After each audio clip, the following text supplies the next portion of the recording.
नमस्ते। नदी परियोजनाओं पर उठी अधिकतर आपत्तियां आज उनके उद्देश्यों में विफल हो जाने के कारण हैं। बहुउद्देशीय परियोजनाओं या मल्टीपर्पज प्रोजेक्ट के अंतर्गत जो बांध बनाए जाते थे, आज उनके जलाशयों में तलछट जमाव के कारण वही बांध अधिक बारिश होने की स्थिति में बाढ़ का कारण बनते जा रहे हैं। अत्यधिक तलछट के जमाव के कारण अधिक से अधिक बड़े बांध भी बाढ़ नियंत्रण में असफल हो रहे हैं। वर्ष 2006 में महाराष्ट्र और गुजरात में जलाशयों में संग्रहित जल के बहाव के कारण बाढ़ की स्थिति बहुत अधिक भयावह हो गई और बहुत अधिक वृहद स्तर पर पर्यावरणीय क्षति और जान मान का नुकसान हुआ।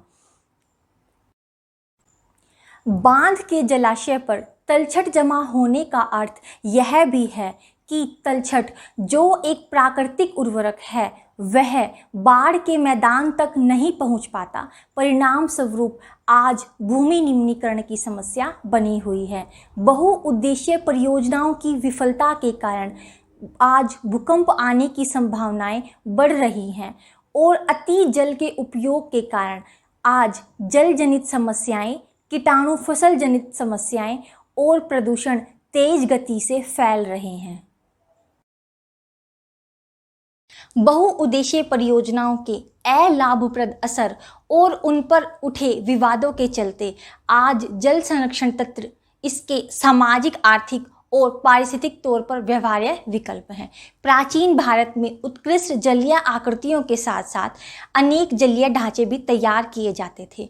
भारत, जो एक विशेष भौगोलिक क्षेत्र में बंधा हुआ है, लोगों ने अपनी स्थानीय पारिस्थितिक ज़रूरतों तथा जल की आवश्यकता के अनुसार भूमिगत जल, वर्षा जल, बाढ़ जल इत्यादि को संरक्षित करने के उपाय सीख लिए थे। तो आइए हमारी 10वीं क्लास की एनसीईआरटी जल संग्रहण की विभिन्न तकनीकों के बारे में बताती हैं, उन्हें पढ़ते हैं। सबसे पहले पश्चिमी भारत की बात करते हैं, जहां पर शुष्क और अर्धशुष्क क्षेत्र हैं। जैसलमेर, बीकानेर, फलोदी इत्यादि में वर्षा जल को संग्रहित करने के 2 तरीके अपनाए गए। पहला था खादीन या जोहड़ या गड्ढा। देखिए, खादीन, गड्ढा या जोहड़ वो जल संरक्षित करने का तरीका था जिसमें खेतों में गड्ढे बनाए जाते थे ताकि भविष्यगामी मिट्टी को सिंचित किया जा सके तथा खेती के लिए इस जल का प्रयोग किया जा सके।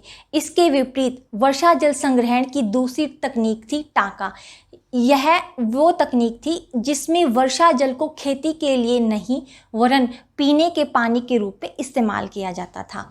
जब टांके के बारे में बात करते हैं तो घर की ढालनुमा छतों पर पीवीसी पाइपों के जरिए भूमिगत टैंक तक जलों को भेजा जाता था तथा वहां से जल को छान करके इस्तेमाल किया जाता था। ये टांके एक कमरे के आकार जितने बड़े होते थे तथा अगली ग्रीष्मकालीन ऋतु तक इन टांकों में जल को संरक्षित रखा जाता था।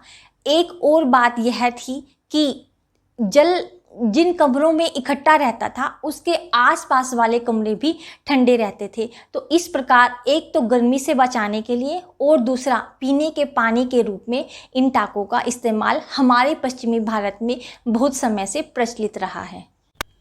वर्षा जल संग्रहण की अगली विधि है गुल या कुल विधि।